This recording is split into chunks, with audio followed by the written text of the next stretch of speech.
Okay, welcome everybody. April the 2nd, 2023, the 225th edition of Speaking of Zane. Welcome. If you're new, welcome. If you're old, welcome. Every Sunday night, 8:30, just about every Sunday night. We had to miss some weeks because of vacation and work and different things. But since we started Speaking of Zane, which seeks to keep his memory alive by saying his name, speaking of Zane. We've been going at it. Oh, geez, 225 weeks. So I see no reason to stop. Let's see who we've got in here tonight. And we'll talk a little bit about what's been going on here at the fabulous McDonald Estate and Insane Asylum. Daryl's in there. Hey, Daryl, have you in there. Lori is in there, and Lori is in there from home. She got home early this afternoon. More about that in a minute. Steve Shirley's in there. Got to see Steve and Kathy last week in Omaha. Matt Aaron's in there from Michigan. Hey, Matt. My dad's in there from South Georgia. Dad's been on a 3,000-mile road trip with my sister and just got back today. No, yesterday. No, today? Yesterday, I think. Let's see more about that later. Carl Kihas is in there. Let's see. Jim Miller's in there. I got to see Jim this past week as well. Colin Krim's in there from New Mexico. All right, let's see. I don't think I'm missing anybody. Lori says, I hear warm water is at hand. Well, that's because my dad was on this 1 week, 7-day road trip. And he gets home yesterday and the hot water heater that has been in his house for 40 years quit. So the timing was good because Lori was there while Dad and Sharon were gone. Lori was there with my mom. And it's a good thing the hot water didn't go out then. At least it waited till Dad got home, and Dad can fix anything. Okay, well, let's see what is going on here. Like I mentioned, I had just got back on Friday morning from Omaha. Took a trip up there for Roy Walton's funeral. Roy is Amy's husband. He's also retired Air Force, like Amy. Amy's often here with us on Sunday evening, and Roy unfortunately passed away just a couple of weeks ago. Due to bile duct cancer. And Amy was telling me last week that from the beginning of the symptoms to his passing was about 5 weeks. It just went so quick that they didn't even really get a chance to execute on the strategy. But it was good to make a trip up there and pay my respects, as did many others on last Wednesday. And these things are happening in more frequency, obviously, as we age. They take on sort of a reunion feel, especially when you're seeing somebody for the first time in 10, 20, 30, 40 years. And that was the case this past week for many. But so the funeral was on Wednesday. I got there late Tuesday night into Wednesday morning, actually, and had to Uber to the hotel because Enterprise didn't have any cars at the airport. So I couldn't get a car until the next morning, but it worked out okay. Once I got a car, I was able to move around. The funeral was in Bellevue. And then, of course, Roy was buried at Omaha National Cemetery, a little bit west. And then we had a little bit of a gathering and a celebration down in near where Amy and Roy live. They live in Buccaneer Bay, but we went down to DJ's in Plattsmouth, and it was a good time. And let's see, so I stayed. Let's see, I got up Thursday. The timing of the flights and things I had to do at work, I couldn't leave until early Friday morning. So I ended up doing some work from Omaha on Thursday, and had coffee with an old First Data coworker of mine on Thursday, and then I went out to the SAC Museum and checked in on our aircraft out there. And man, they are taking very good care of it. In fact, when I was out there on Thursday, there was a guy with a scissor lift, and he was cleaning all the surfaces and everything. It just looks absolutely beautiful. Of course, you can't go on board on your own. You have to arrange it, and it has to be certain times and this, that, and the other. But anyway, it was good to get out there and walk around. And then on the way back to the hotel, I had to go right past the cemetery, so I stopped in again at Omaha National and saw where they had placed Roy, and then went by and saw Todd Vanderwerken, my old buddy, and then Corporal Page. Remember, Corporal Page was one of the Marines killed in the disastrous withdrawal from Afghanistan a couple years ago, coming up on 3 years, and he's buried there. Corporal Dagan Page. He was from Beaver Lake, by the way. No, I didn't drive by the house. I didn't go into Plattsmouth. This was out on 75. Lori's asking if I went by the old house, but I did a couple years ago when I was there, and they haven't taken very good care of it. That's for sure. Sure haven't. Okay, well, Lori got, I got home Friday. Lori got home today. She was looking after my mom. My mom can't really look after herself.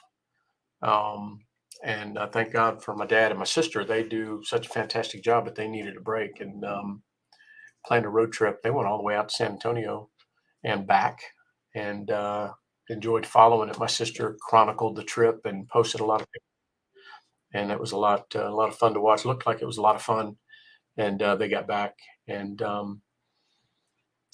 but the the week wasn't without incident.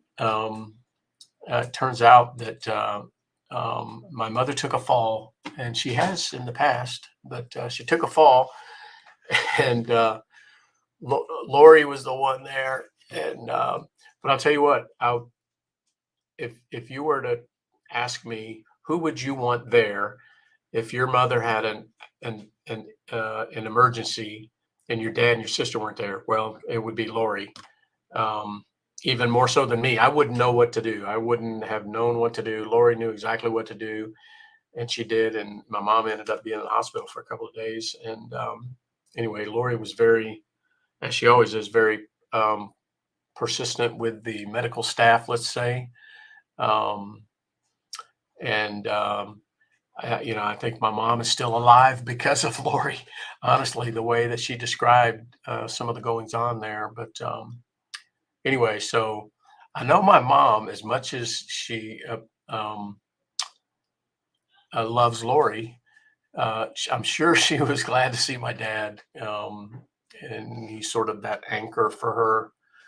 But yeah, it's sad the condition she's in. The way Lori describes her, very frail, and she has been for some time, and just unfortunate.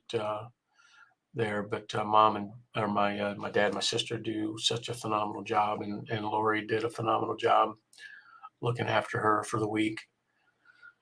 But they had a really good road trip. They went all the way out to San Antonio and hit a couple of cemeteries along the way. I'll talk about those in a little bit. Okay, weight loss is staying consistent. I tell you, I saw a lot of people for the first time in Omaha since my weight loss, and so a lot of them were amazed. Some people didn't know if it was me. I don't know about that, but that's what they said anyway. But anyway, I'm not done yet. Although Amy Walton said, "No, Guy, you are done." She says, "Don't lose any more weight. You look fantastic." And I said, "Well, I feel like I need to lose a little bit more."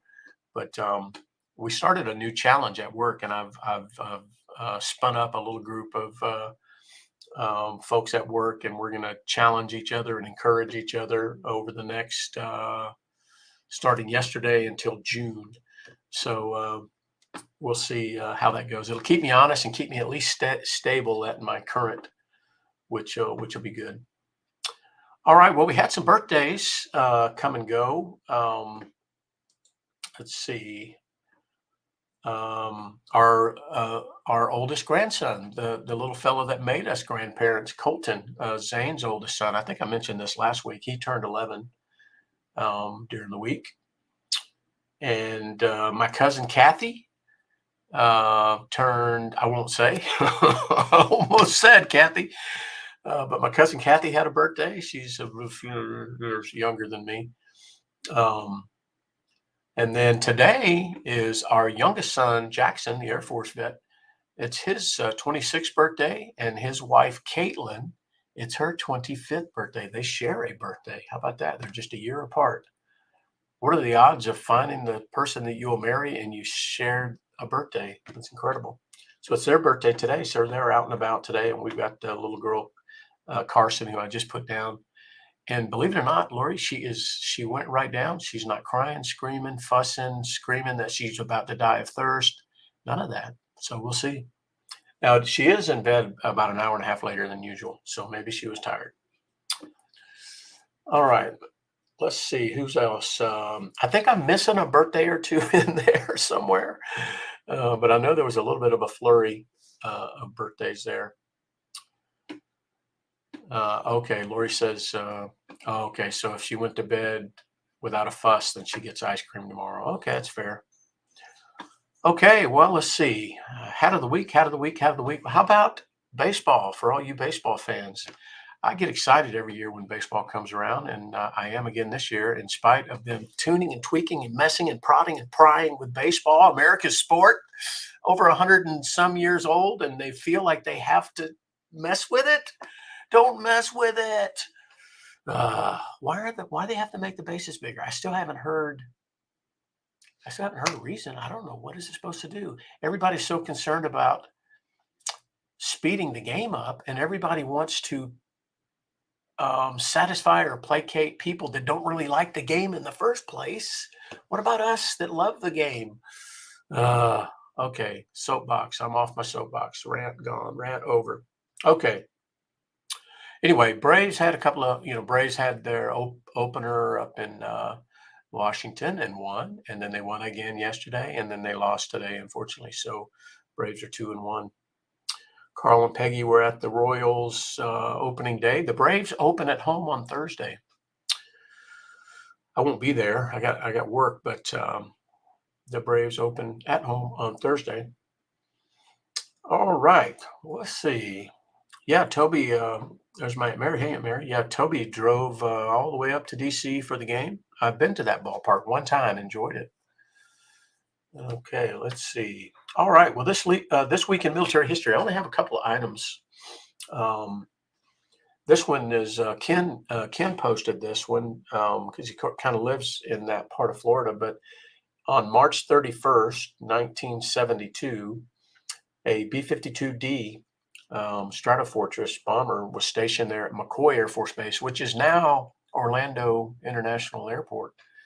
But a B-52 crashed. They had a couple of engine problems and then an engine fire, and they were turning around to come back to McCoy, and unfortunately crashed. And I believe there were 7 crew members on board, and they all perished. And then on a lighter note, on this day, April 2nd, and I don't even know if she knows this. I'll have to talk to her later and see if she realizes this. But our daughter, Hannah, graduated from basic training on this day, 2010. Wow. And Zane was in Iraq at the time. Zane was in Iraq when Hannah was going through basic training. And she graduated at Fort Jackson there in Columbia, South Carolina. And Lori and I went up there, and I forget who else was with us. Then my dad came up, and my dad had somebody with him, and I don't remember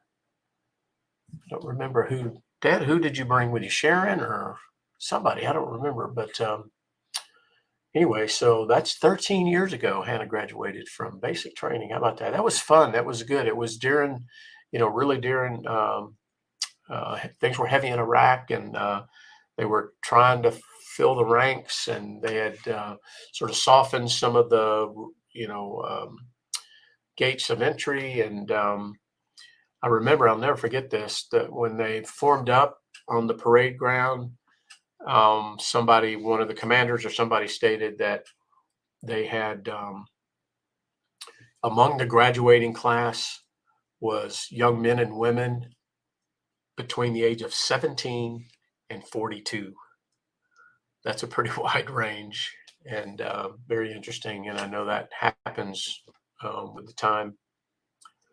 Yeah, Jack, Tyler, Charlotte. Yeah, okay. So we had pretty much the whole crew there except Zane, who was in Iraq. Yep, and Hannah was 17. And Hannah, I'll never forget Hannah telling me, Dad, I've never been so proud of myself. She's only 7. She only had 17 years, but she was just so sincere and so serious about what she had accomplished. I was so proud, so proud. Okay, well, let's see. We had some veteran cemetery visits this week. Daryl had at least one Jefferson Barracks that I know of.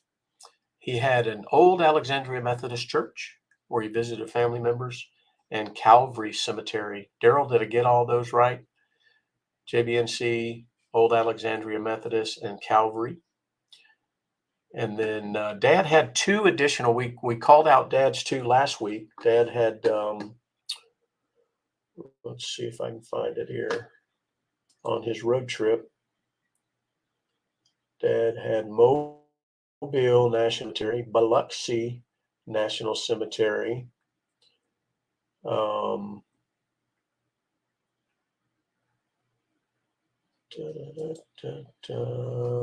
National Cemetery, Biloxi National Cemetery, Southeastern Louisiana National Cemetery, and then since last week, he had Fort Smith National Cemetery in Fort Smith, Arkansas, and Little Rock National Cemetery in Little Rock, Arkansas.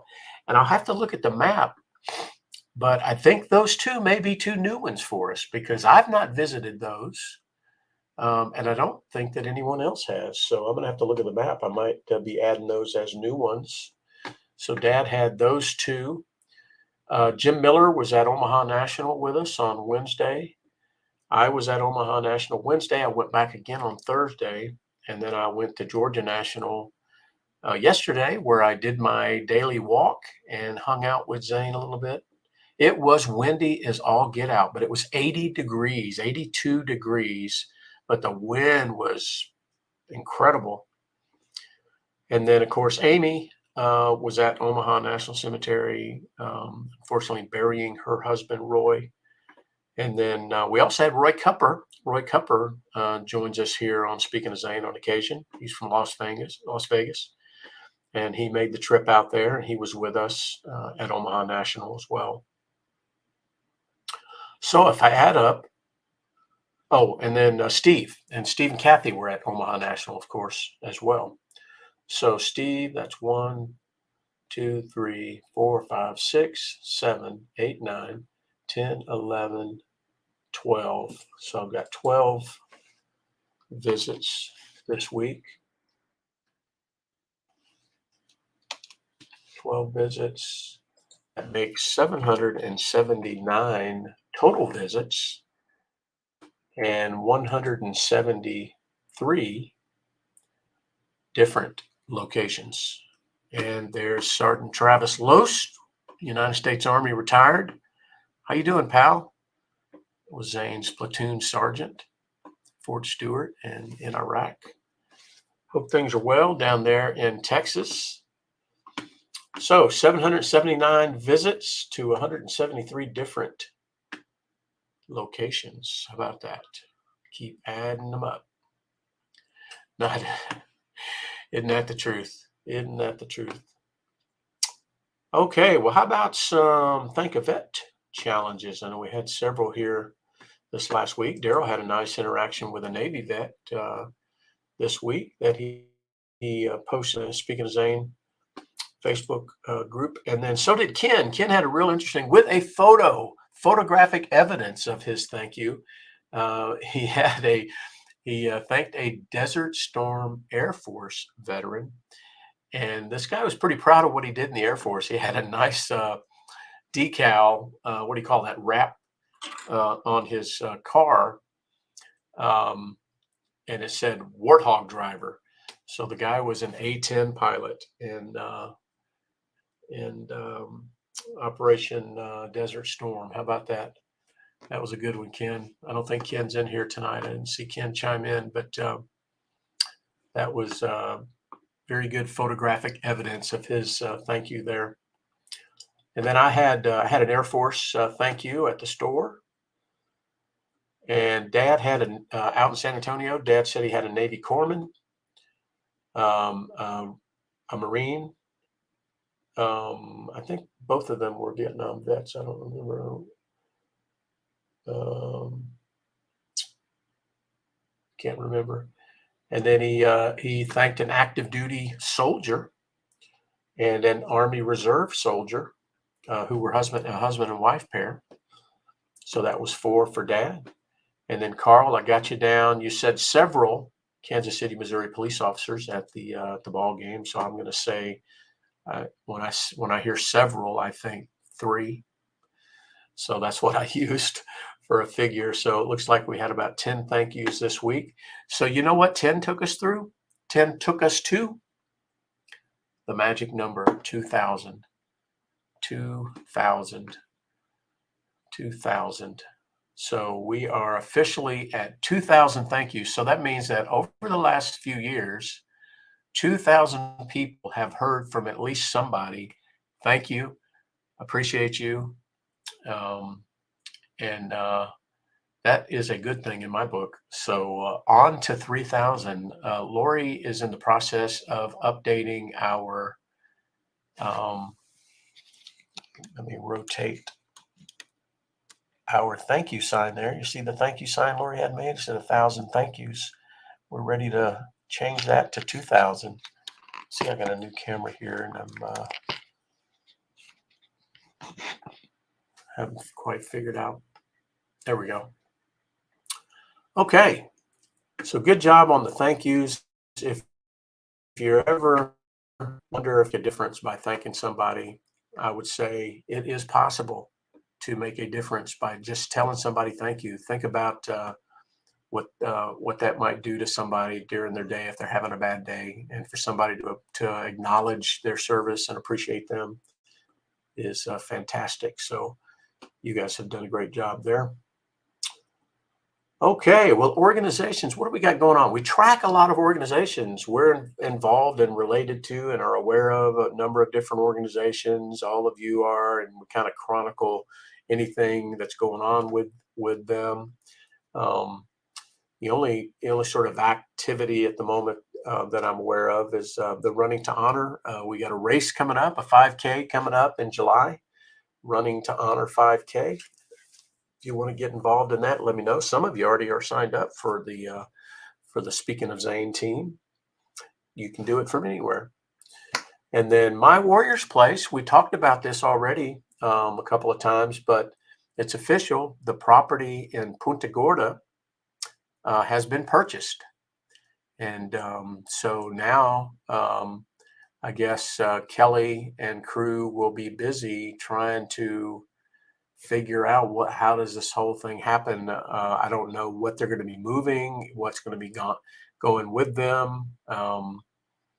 So we'll have to kind of wait and see. I'm ready to spring a crew into action, maybe multiple times, depending on what needs to be done. I know that we'll have to get all the network and the Wi-Fi coverage and all that stuff up and running at the new place. And I'll have to disassemble everything at the old place and transport it. I don't even know what's at the new place or what's going to be at the new place or even what the timeline is, but Kelly knows that we're standing by. And it sounds like Lori's going to catch up with her this week and find out, get a little bit more information on that. So good. So Kelly Lori can give us an update once she finds out anything new there. Okay, let's see. We had an unfortunate occurrence at Fort Campbell, Kentucky this week. I know most of you probably read about it. We had 2 Black Hawk helicopters collide and crash there at Fort Campbell on the 30th. Which I think was Thursday. And unfortunately, we lost 9 soldiers. And I'll read their names. Warrant Officer 1 Jeffrey Barnes was 33 from Milton, Florida. Corporal Emily Marie Eve Bolanis was 23 from Austin, Texas. Chief Warrant Officer 2 Zachary Esparza was 36 from Jackson, Missouri. Sergeant Isaac John Gallo was 27 from Los Angeles, California. Staff Sergeant Joshua Gore was 25 from Morehead City, North Carolina. Warrant Officer 1 Aaron Healy was 32 from Cape Coral, Florida. Staff Sergeant Taylor Mitchell was 30 from Mountain Brook, Alabama. Chief Warrant Officer 2 Rustin Smith was 32 from Rolla, Missouri. 2 Missourians in there, Daryl. So I don't know if they'll be buried at Jefferson Barracks or not, but we should keep an eye out. And then finally, Sergeant David Salinas Jr., 23, from Orachel, New Jersey.